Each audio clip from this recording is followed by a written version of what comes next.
நண்பர்கள் அனைவருக்கும் நல்வணக்கம்ங்க. நீங்கள் இந்த பதிவில் பார்க்கிறது ஒரு நல்ல பெருங்கூட்டான 9 மாதங்களான காராம்பசு கிடாரி கன்றுங்க.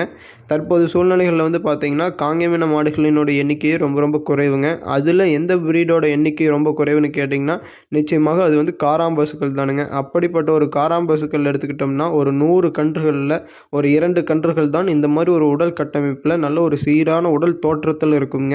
நீங்கள் இந்த கன்றை பாருங்கள், நல்ல ஒரு குதிரை உடம்புன்னு சொல்லுவாங்க, அந்த அளவுக்கு தெளிவான ஒரு அங்க லட்சணமுங்க. அந்த இரட்டை நாடி உடல் கட்டமைப்பு பாருங்கள், நல்ல இரட்டை திமில்லிங்க, நல்ல நிலம் குட்டுறதுக்கு வாளுங்க, நல்ல அருந்தாடையில் தொப்புள் இறக்கம் இல்லாமல் நல்ல குழி நெத்திலிங்க. கொம்பு பார்த்திங்கன்னா நல்ல நேரு கொம்பு, விரி கொம்பு இல்லாமல் நல்ல ஒரு நேரு கொம்பு இல்லைங்க. அனைத்து அங்க லட்சணமும் பார்த்திங்கன்னா ஒரு A1 ஷோ குவாலிட்டி கன்றுகளுக்கு எப்படி இருக்குமோ அதே போல் ஒரு தோற்றமுடைய கன்றுங்க.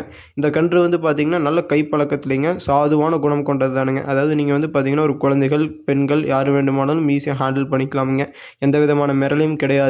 நீங்கள் வீடியோ முழுமையாக பார்த்தாலே தெரியும். நம்ம கிட்ட போய் நின்று நல்லா நீவி விட்டு மடியெல்லாம் நீவி வரும் பொழுது எந்த விதமான மடி கூச்சமும் கிடையாதுங்க. வளர்த்துவதற்கு ஒரு நம்பர் 1 குவாலிட்டியில் உள்ள கன்றுங்க. இந்த மாதிரி ஒரு கன்றுகளை நீங்கள் தேர்ந்தெடுத்து செலக்டிவ் ப்ரீடிங் பண்ணி வளர்க்கும் பொழுது என்ன ஆகும்னு கேட்டிங்கன்னா பார்ப்பவர்களுக்கும் பார்த்தீங்கன்னா காங்கேயம் இனத்து மேலே ஒரு தனி பாசமும் ஒரு ஈர்ப்பும் உண்டாகுங்க. இதனால் காங்கேயம் இனத்தினோட எண்ணிக்கையே ரொம்ப அதிகமாக இருக்கான வாய்ப்பும் இருக்குதுங்க. ஸோ நீங்கள் இந்த மாதிரி கன்றுகளை தேர்ந்தெடுத்து வளருங்கள். நன்றி, வணக்கம்.